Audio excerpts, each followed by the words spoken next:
దానికి వ్యతిరేకంగా మాట్లాడడానికే ఈరోజు ప్రయత్నిస్తున్నాను.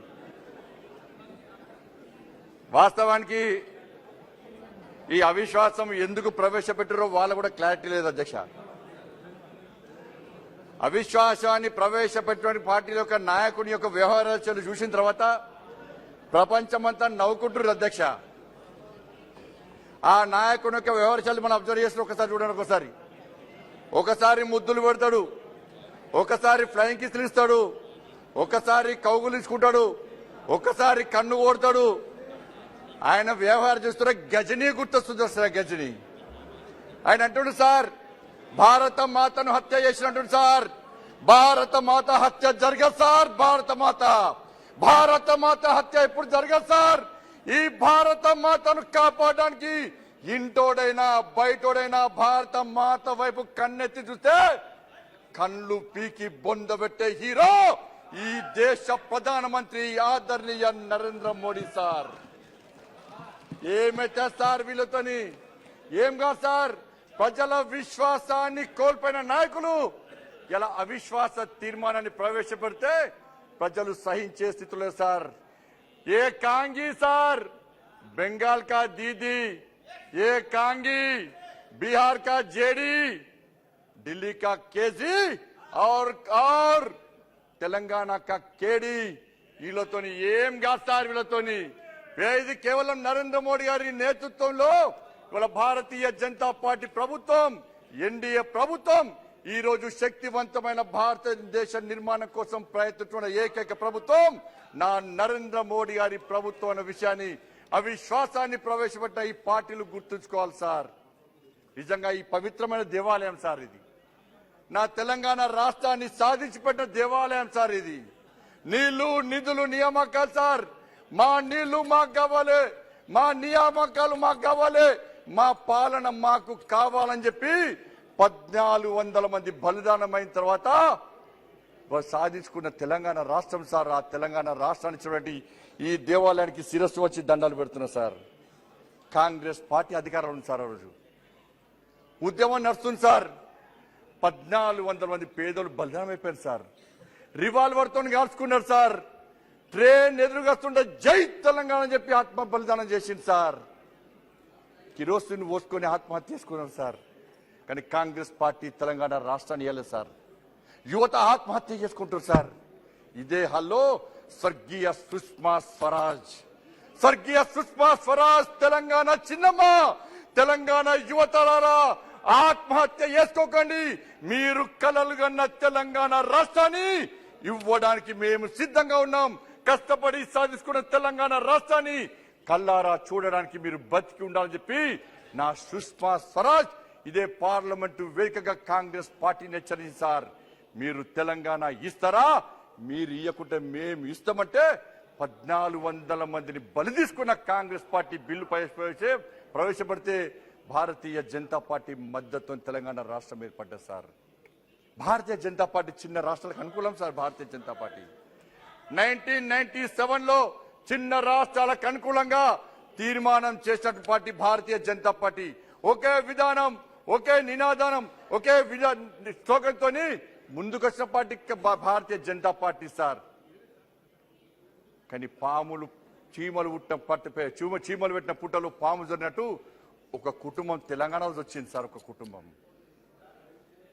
టీఆర్ఎస్ పార్టీ బీఆర్ఎస్ గా మారింది సార్.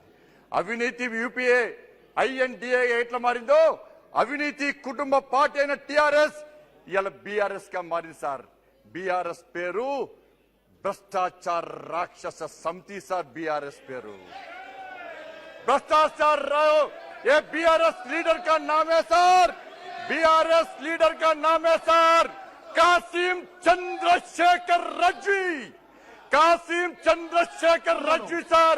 ये बीआरएस नेता का नाम सर नाम नहीं, मैं सर मैं किसी का नाम ले रहा हूँ सर। मैं नो क्या सर ये मुख्यमंत्री सर తెలంగాణ బర్బాద్ చేసింది సార్, తెలంగాణ ప్రజలను నాశనం చేసింది సార్। अरे చెప్తా ఏం చేస్తారు సార్? बीआरएस का काम एक ही काम है सर, एक ही काम है सर बीआरएस नेता का काम। रात में पीता सर, रात में पीता, दिन भर सोता, किसी से नहीं मिलता, वही है बीआरएस का नेता सर। ఏమేం సార్ తెలంగాణ రాష్ట్రం ఇవాళ? ఏమేం సార్ తెలంగాణ రాష్ట్రం? కుటుంబం దోసుకుంటుంది సార్. కుటుంబం తెలంగాణ ప్రజల బతుకులు బర్బాద్ చేసింది సార్ బీఆర్ఎస్ పార్టీ ప్రభుత్వం. ఇలా ఎన్నికల అఫిడవిట్ లో సార్, ఎన్నికల అఫిడవిట్ లో ముఖ్యమంత్రి కుటుంబం యొక్క ఆదాయాన్ని చెప్తా సార్. ఎన్నికల అఫిడవిట్ లో వాళ్ళ అధికారంలోకి అధికారంలోకి రాకముందు పోల్స్తే ముఖ్యమంత్రి కొడుకు ఆస్తులు 400 రెట్లు పెరిగినాయి సార్. ఆయన భార్య ఆస్తులు 1800% పెరిగినాయి సార్.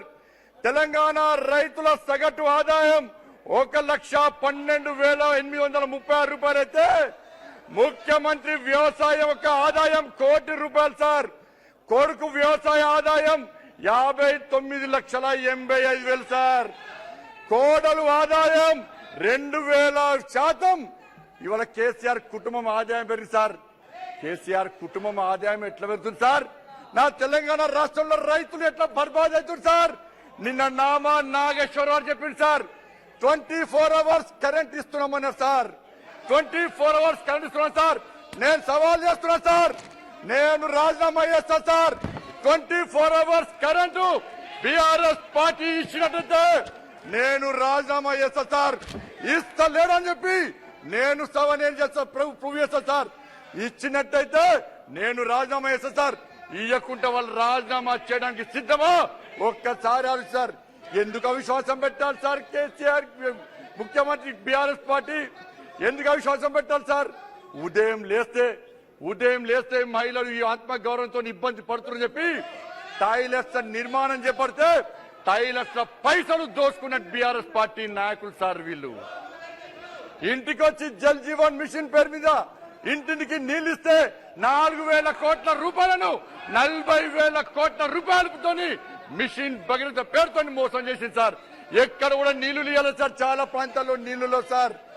ఇలా ఇళ్ల కోసం సార్ ప్రధానమంత్రి ఆవాస్ యోజన కింద 2,50,000 రూపాయలు నరేంద్ర మోడీ గారి ప్రభుత్వం ఇస్తే డబుల్ బెడ్రూమ్ తో మోసం చేసింది సార్. కేంద్రం ఇచ్చే పైసలు తప్పిపోయారు సార్ వీళ్ళు. డబుల్ బెడ్రూమ్ తో మోసం చేస్తుంది సార్ వీళ్ళు. ఇలా కేంద్రం ఇచ్చే పైసలు దోసుకొని కేంద్రం పైసలు ఇవ్వకుండా తిరిగి ఇవ్వకుండా డబుల్ బెడ్రూమ్లు ఇవ్వకుండా ప్రజలకు నిల్వ నీడ లేకుండా చేసినటువంటి పార్టీ ప్రభుత్వం బీఆర్ఎస్ పార్టీ ప్రభుత్వం సార్. ఇలా మహిళలు కట్టెల పొయ్యితో ఇబ్బంది పడుతున్నారని చెప్పి భావించి ఇలా ఉచితంగా గ్యాస్ కనెక్షన్ ఇచ్చినటువంటి ప్రభుత్వం భారతీయ జనతా పార్టీ ప్రభుత్వం సార్. మహిళలకు గ్యాస్ మీద వంట చేసుకోవడానికి బియ్యం లేవని చెప్పి గరీబ్ కళ్యాణ్ అన్న యోజన కింద బియ్యం పప్పులు ఉప్పులిస్తే ఈ బీఆర్ఎస్ పార్టీ దొంగలు బియ్యం అమ్ముకున్నారు సార్. కిలోకు రూపాయి వసూలు చేసింది సార్ ఈ బీఆర్ఎస్ పార్టీ దొంగలు. ఇలా లాస్ట్ కు ఇలా గ్రామీణ ఉపాధి హామీ కింద మహిళలకు ఉపాధి హామీ పైసలు ఇస్తే పైసలు దోచుకున్నారు sir. National highway Narendra Modi ప్రభుత్వం ఇచ్చింది సార్. గ్రామీణ సడక్ యోజన కింద నరేంద్ర మోడీ ప్రభుత్వం ఇచ్చింది సార్. ఇవాళ నేషనల్ హైవేకు ల్యాండ్ అక్విజిషన్ ఇయ్యారు సార్. అభివృద్ధికి సహకరించారు సార్ రాష్ట్ర ముఖ్యమంత్రి ఎప్పుడు రాదు సార్. సిగ్గుండాల సార్ వీళ్ళకు. నరేంద్ర మోడీ గారి మణిపూర్ ఓలే అంటుంది సార్. ఇవాళ తెలంగాణ రాష్ట్రంలో ఇంటర్మీడియట్ విద్యార్థులు ఆత్మహత్య చేసుకుంటే ముఖ్యమంత్రి రాలేదు సార్. రైతులు ఆత్మహత్య చేసుకుంటే ముఖ్యమంత్రి రాలేదు సార్. ఆర్టీసీ కార్మికులు ఆత్మహత్య చేసుకుంటే ముఖ్యమంత్రి రాలేదు సార్. యువత ఆత్మహత్య చేసుకుంటే ముఖ్యమంత్రి రాలేదు సార్. 317 జీవో పేరుతోని ఉపాధ్యాయులు ఆత్మహత్య చేసుకుంటే ముఖ్యమంత్రి రాలేదు సార్. ఫస్ట్ నాడు జీతాలు ఇస్తలేరు సార్. ఇవాళ గ్రామ పంచాయతీలో ఇలా పేద సిబ్బంది పారి కార్మిక సిబ్బంది వల్ల ఆందోళన ఇస్తున్నారు జీతాల కోసం. సిప్పిస్తారు ఒక్క మినిట్ సార్. ఇటువంటి పార్టీ ఇలా విశ్వాసం పెడుతుంది సార్. ఇలా Congress party, MIM party, BRS party కలిసి సార్ ఇక్కడ ఉద్యమాలు చేస్తారు సార్. ఇక్కడ కలిసి ఉంటారు, బయట నటిస్తారు సార్. ఎక్కడుంది సార్ కాంగ్రెస్ పార్టీ? ఇవాళ దుబ్బాకలో కాంగ్రెస్ పార్టీ డిపాజిట్ రాలేదు సార్. బీజేపీకి గెలిచింది సార్. హైదరాబాద్ జిహెచ్ఎంసీ ఎన్నికలో Congress party 2 sir. Bharatiya Janata party 4 నుంచి 48 గెలిచింది సార్. హుజాబాద్ లో కాంగ్రెస్ పార్టీ డిపాజిట్ రాలేదు సార్. మున్గోల్లో కాంగ్రెస్ పార్టీ డిపాజిట్ రాలేదు సార్. కరీంనగర్ కార్పొరేషన్ లో కాంగ్రెస్ 0, నిజామాబాద్ కార్పొరేషన్ లో కాంగ్రెస్ పార్టీ 0, వరంగల్ కార్పొరేషన్ లో కాంగ్రెస్ పార్టీ 0, ఎమ్మెల్సీ ఎన్నికల్లో కాంగ్రెస్ పార్టీ 0, భారతీయ జనతా పార్టీ నరేంద్ర మోడీ గారి నేతృత్వంలో వచ్చింది sir. Sir please sir 1 minute sir, please sir, please sir. Sir Congress party నాయకుడు వచ్చింది సార్, నిక్కర్ పార్టీ అంటే sir Bharatiya Janata party నిక్కర్ king అంటే సార్. లిక్కర్ తో సంబంధం లేదు వాళ్ళకే సార్, లిక్కర్ తో సంబంధం కాంగ్రెస్ పార్టీకి sir. Bharatiya Janata party RSS sir ఈ దేశంలో సనాతన ధర్మాన్ని, సంస్కృతి, సంప్రదాయాన్ని, హిందూ సమాజాన్ని సంఘటితం చేసే దేశభక్తి క్రమశిక్షణ గల ఏకైక సంస్థ రాష్ట్రీయ స్వయం సేవక్ సంఘ్ సార్. ఉదయం లేస్తాం సార్, భగవద్ ధ్వజాన్ని ప్రతిష్ఠిస్తాం సార్, నిక్కర్ పేరుతోనే అవమానపరుస్తుంది సార్. నమస్తే సదా వచ్చలే మాతృభూమే తయా హిందూ భూమే సుఖం వర్ధితోహం మహామంగళే పుణ్య భూమే తదర్తే పతత్వేషకాయోర్ నమస్తే నమస్తే అని భారత మాత యొక్క భగవద్ ధ్వజాన్ని ప్రతిష్ఠించి భారత మాతను తలిచి కొలిచి ఆరాధించే సంస్థ రాష్ట్రీయ స్వయం సేవక్ సంఘ్ సార్. అలాంటి స్వయం సేవక్ సంఘ్ను ఇలా కాంగ్రెస్ పార్టీ అవమానిస్తే పుట్టగతులు అనే విషయాన్ని గుర్తుంచుకోండి సార్. ఏ సార్ ఈ తెలంగాణ రాష్ట్ర సమాజానికి అప్పీల్ చేస్తున్నా sir, Congress party, MIM party, BRS పార్టీలు కలిసి ఈ పార్లమెంట్ లో కలిసి ఉద్యమం చేస్తున్నారు భారతీయ జనతా పార్టీకి వ్యతిరేకంగా. తెలంగాణ రాష్ట్రానికి వచ్చి మేము విడిపోయినట్టుగా నటిస్తున్నారు. కాంగ్రెస్ పార్టీకి ఓటేస్తే బీఆర్ఎస్ పార్టీకి ఓటేస్తారు సార్. కాంగ్రెస్ పార్టీలో 18 మంది గెలిస్తే 12 మంది బీఆర్ఎస్ పార్టీలో చేరింది సార్. అందుకే భారతీయ జనతా పార్టీకి మద్దతు ఇవ్వండి సార్. మద్దతు ఇవ్వాల్సిందిగా తెలంగాణ రాష్ట్ర సమాజానికి అప్పీల్ చేస్తూ మీకండగా నరేంద్ర మోడీ గారి ప్రభుత్వం ఉంది. డబుల్ ఇంజన్ సర్కార్ ఈ తెలంగాణ రాష్ట్రంలో ఏర్పడితేనే మనకు న్యాయం జరుగుతున్న విషయాన్ని అర్థం చేసుకోవాల్సిందిగా తెలియజేస్తూ ఇలా భారతీయ అవకాశం ప్రభుత్వ పార్టీకి మా స్పీకర్ మహోదయకి ధన్యవాదాలు తెలియజేస్తున్నాను. భారత్ మాతా की जय. विपक्ष द्वारा लाया गया अविश्वास प्रस्ताव के पक्ष में बोलने के लिए खड़ा हुआ। हम जानते हैं जब 14 का चुनाव हो रहा था, 19 का चुनाव हो रहा था, तो सारे लोग कह रहे थे इस देश में पिछड़ा वर्ग का प्रधानमंत्री बनेगा। पिछड़ा वर्ग का जाति जनगणना करने में 1 पैसे का खर्च नहीं है, लेकिन ये जो एनडीए की सरकार है, भारतीय जनता की पार्टी की सरकार है, ये पिछड़े वर्ग की जनगणना नहीं करना चाहती है।